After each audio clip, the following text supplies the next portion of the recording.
Di dalam proses pembelajaran, para siswa dihadapkan pada situasi di mana ia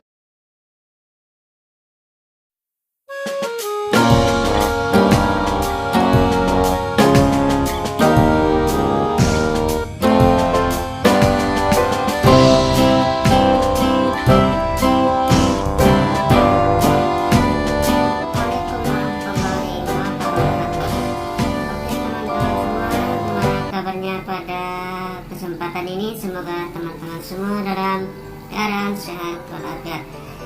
Oke, kembali lagi bersama kami di channel Sen Official yang kali ini akan membahas tentang soal pretest PPG kompetensi pedagogik yang disertai dengan pembahasannya.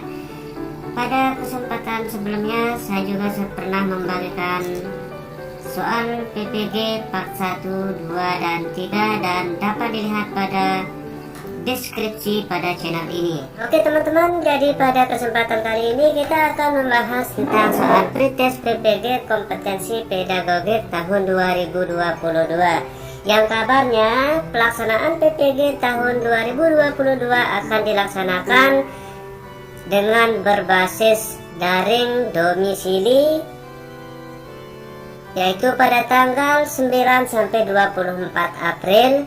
Dan juga jangan lupa bagi teman-teman untuk selalu memantau akun masing-masing di SIMPKB, karena mulai tanggal 6 April 2022 ini akan peserta yang sudah dinyatakan lulus administrasi bisa mencetak kartu untuk ujian di PPG tahun 2022.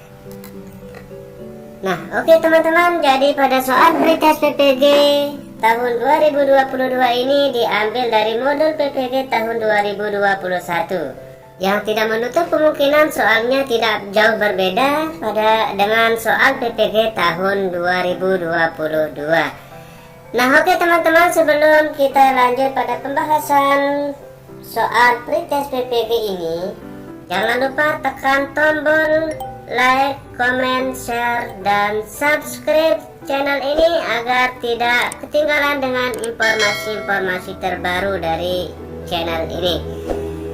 Oke teman-teman, kita mulai saja pada soal yang pertama. Seorang peserta didik mampu mendengarkan informasi yang disampaikan oleh guru, tetapi pada saat ditanya ia tidak mengerti apa yang ia dengar. Peserta didik tersebut mengalami kesulitan atau gangguan belajar dalam hal titik-titik. A. Kesulitan akademis. B. Gangguan simbolik. C. Gangguan non-simbolik. D. Gangguan sosial. Jadi yang ditanyakan di sini adalah siswa atau gangguan belajar pada siswa. Jadi jawaban yang tepat adalah yang B, gangguan simbolik. Oke, kita lihat pembahasannya. Berikut ini adalah jenis-jenis kesulitan belajar siswa yang perlu diketahui. Yang pertama yaitu disleksia, yaitu gangguan belajar yang menyebabkan seseorang kesulitan untuk membaca atau menulis. Yang kedua, dispraksia, adalah jenis gangguan belajar yang ditandai dengan gangguan pada kemampuan motorik anak. Yang ketiga, disgrafia, atau gangguan belajar yang membuat pengidapnya kesulitan menulis. Anak dengan kondisi ini biasanya punya tulisan tangan yang jelek, tidak bisa mengeja, dan kesulitan untuk menuliskan apa yang dirasakan. 4. Diskalkulia, jenis gangguan belajar lainnya adalah yaitu diskalkulia, yaitu di mana kondisi ini membuat pengidapnya kesulitan untuk menghitung atau memahami konsep. 5. Auditory processing, yaitu kelainan otak dalam memproses suara yang masuk. Ini bukannya gangguan pendengaran, melainkan adanya kelainan dalam memahami suara. Penderitanya bisa kesulitan membedakan suara yang satu dengan suara yang lain. Yang keenam, visual processing disorder. Visual processing disorder membuat penderitanya kesulitan dalam menginterpretasi informasi. Yang ketujuh yaitu gangguan belajar nonverbal, adalah kesulitan dalam mengerti ekspresi wajah, gerak tubuh, dan intonasi suara. Misalnya, masalah belajar ini dapat terjadi ketika guru di kelas menjelaskan pelajaran lewat gerakan tubuh atau komunikasi nonverbal lainnya. Yang kedelapan, visual perseptual atau visual motor deficit adalah salah satu masalah kesulitan belajar yang membuat seseorang anak mengalami koordinasi tangan dan mata yang buruk. Oke, kita lanjut pada soal nomor 2. Perbedaan antara konseling dengan wawancara terletak pada maksud dan tujuannya. Tujuan konseling adalah A. Membantu siswa agar dapat memecahkan masalah pribadinya. B. Membantu siswa agar dapat menyesuaikan diri dengan lingkungannya. C. Membantu siswa agar dapat mengatasi kesulitan belajar. D. Membantu siswa agar dapat memperoleh informasi tertentu. Jadi di sini jawabannya adalah, yang ditanyakan di sini adalah perbedaan antara konseling dengan wawancara. Jadi terletak pada maksud dan tujuannya. Jawaban yang tepat adalah C. Membantu siswa agar dapat mengatasi kesulitan belajar. Kita lihat pembahasannya. Tujuan konseling yaitu untuk membantu siswa mencapai tugas-tugas perkembangan secara optimal sebagai makhluk Tuhan, sosial, dan pribadi. Dengan begitu, peserta didik bisa meraih kebahagiaan sebagai individu maupun makhluk sosial. Adapun tujuan umum dari layanan konseling adalah sesuai dengan tujuan pendidikan sebagaimana dinyatakan dalam Undang-Undang Sistem Pendidikan atau UU SPN tahun 2003, Undang-Undang Nomor 20/2003, yaitu terwujudnya manusia Indonesia yang berbudi pekerti luhur, memiliki keterampilan dan pengetahuan, kesehatan jasmani dan rohani, serta tanggung jawab ke masyarakat dan kebangsaan. Soal nomor 3. Teori ini memandang belajar sebagai hasil dari pembentukan hubungan antara rangsangan dari luar atau stimulus dan balasan dari siswa atau respon yang dapat diamati. Semakin sering hubungan antara rangsangan dan balasan terjadi, maka akan semakin kuatlah hubungan keduanya. Teori belajar yang dimaksud adalah A. Behaviorisme, B. Humanistik, C. Sibernetik, D. Konstruktivisme. Jadi jawaban yang tepat adalah yang A. Behaviorisme. Kita lihat pembahasannya. Teori behavioristik adalah perubahan tingkah laku sebagai akibat dari adanya interaksi antara stimulus dan respon. Dengan kata lain, belajar merupakan bentuk perubahan yang dialami siswa dalam hal kemampuannya untuk bertingkah laku dengan cara yang baru sebagai hasil interaksi stimulus dan respon. Telah dianggap belajar sesuatu jika ia dapat menunjukkan perubahan pada tingkah laku.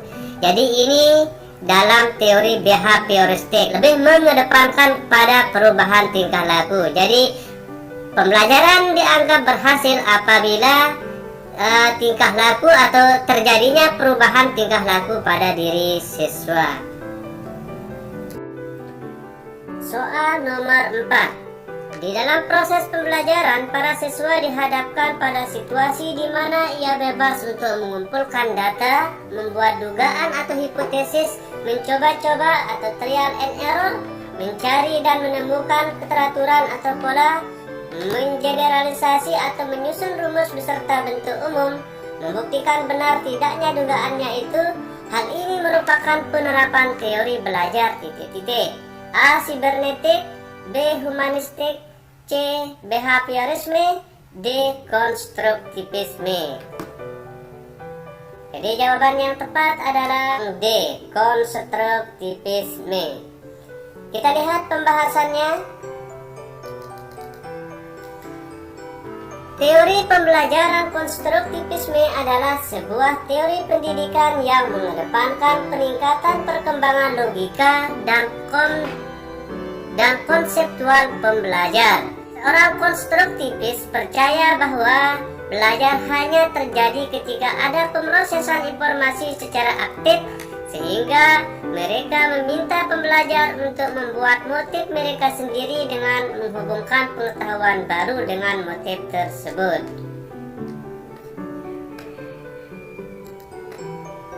Soal nomor 5. Menurut teori ini, peranan guru dalam pembelajaran adalah sebagai fasilitator, motivator, dan memberikan kesadaran mengenai makna kehidupan pada siswa.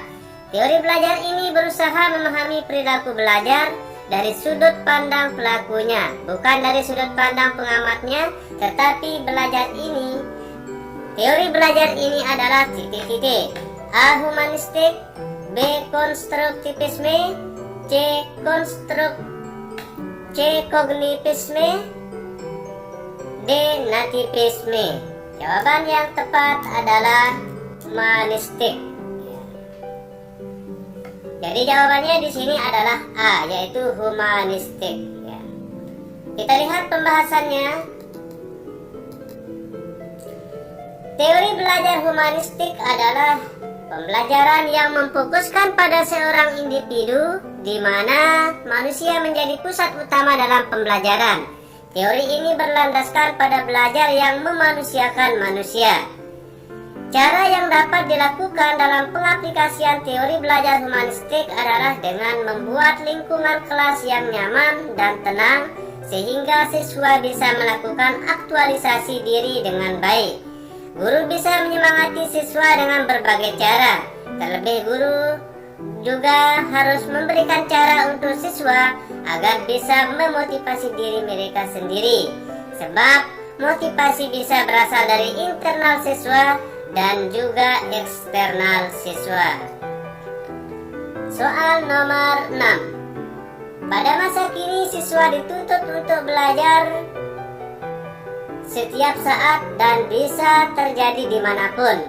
Hal ini terjadi karena kemajuan teknologi yang memungkinkan belajar jarak jauh dalam jaringan atau online dan di atas sejalan dengan teori belajar titik-titik. A. Sibernetik. B. Konstruktivisme. C. Behaviorisme. D. Kognitivisme. Jawaban yang tepat adalah A. Sibernetik. Kita lihat pembahasannya.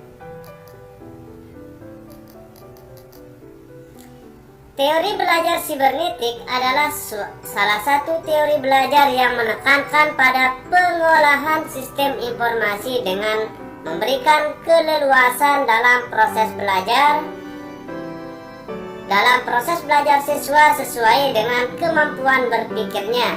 Tokoh penemu teori sibernetik yaitu Landa serta Pas dan Scott.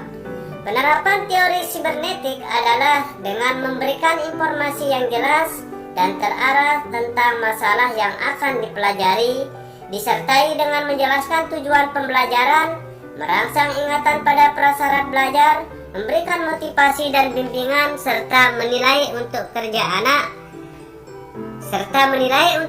anak didik sehingga mampu meningkatkan aktivitas belajarnya. Soal nomor 7. Pendapat yang menyatakan bahwa pengetahuan dan pengalaman yang baru dapat terkait dengan pengetahuan lama yang sudah ada di dalam struktur kognitif seseorang adalah teori belajar titik-titik. A. Behaviorisme.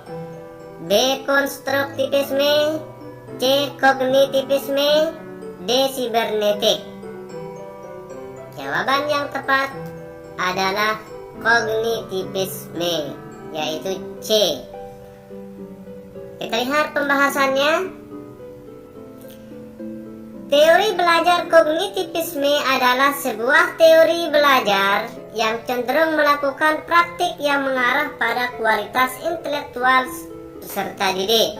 Konsekuensi dari teori ini adalah proses pembelajaran harus lebih memberi ruang yang luas agar murid dapat mengembangkan kualitas intelektualnya.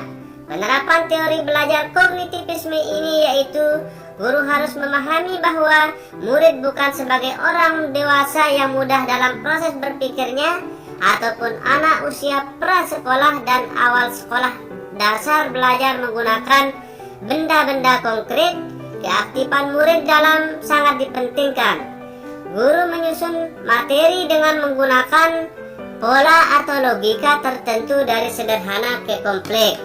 Guru menciptakan pembelajaran yang bermakna, memperhatikan perbedaan individual murid untuk mencapai keberhasilan murid.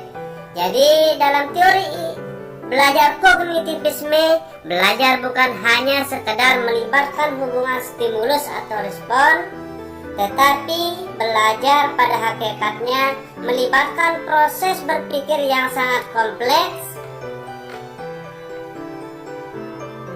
Belajar adalah usaha mengaitkan pengetahuan baru ke dalam struktur berpikir yang sudah dimiliki individu sehingga membentuk struktur kognitif baru yang lebih mantap sebagai hasil belajar. Soal nomor 8. Tujuan pembelajaran yang menggambarkan proses dan hasil belajar yang diharapkan dicapai oleh peserta didik sesuai dengan kompetensinya dimuat dalam titik-titik. A. Silabus, B. RPP, C. Silabus dan RPP, D. SKL atau standar kelulusan. Jawaban yang tepat adalah B, yaitu RPP. Kita lihat pembahasannya. Rencana pelaksanaan pembelajaran atau RPP adalah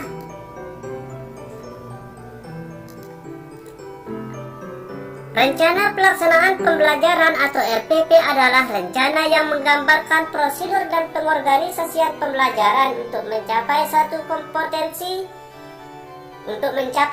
kompetensi dasar yang ditetapkan dalam standar isi dan dijabarkan dalam silabus. Tujuan RPP adalah untuk yang pertama mempermudah, memperlancar dan meningkatkan hasil proses belajar mengajar. Yang kedua, dengan menyusun rencana pembelajaran secara profesional, sistematis dan berdaya guna, maka guru akan mampu melihat, mengamati, menganalisis dan memprediksi program pembelajaran sebagai kerangka kerja yang logis dan terencana. Sedangkan fungsi rencana pembelajaran adalah sebagai acuan bagi guru untuk melaksanakan kegiatan belajar mengajar atau kegiatan pembelajaran agar lebih terarah dan berjalan secara efektif dan efisien. Soal nomor 9. Komponen rancangan pelaksanaan pembelajaran terdiri dari titik-titik. A. Identitas, kompetensi inti, kompetensi dasar, indikator, tujuan pembelajaran, materi, metode, media pembelajaran, sumber belajar, langkah-langkah pembelajaran, evaluasi. B. Identitas, kompetensi inti, kompetensi dasar, tujuan pembelajaran, indikator, materi, metode, media pembelajaran, sumber belajar, langkah-langkah pembelajaran, dan evaluasi. C. Identitas, kompetensi inti, kompetensi dasar, indikator, tujuan pembelajaran, materi, metode, sumber belajar, media pembelajaran, langkah-langkah pembelajaran, dan evaluasi. A. D. Identitas, kompetensi inti, kompetensi dasar, indikator, tujuan pembelajaran, materi, metode, media pembelajaran, sumber belajar, evaluasi, dan langkah-langkah pembelajaran. Jawaban yang tepat adalah yang A, yaitu identitas, kompetensi inti, kompetensi dasar, indikator, tujuan pembelajaran, materi, metode, media pembelajaran, sumber belajar, langkah-langkah pembelajaran, dan evaluasi. Oke, kita lihat pembahasannya.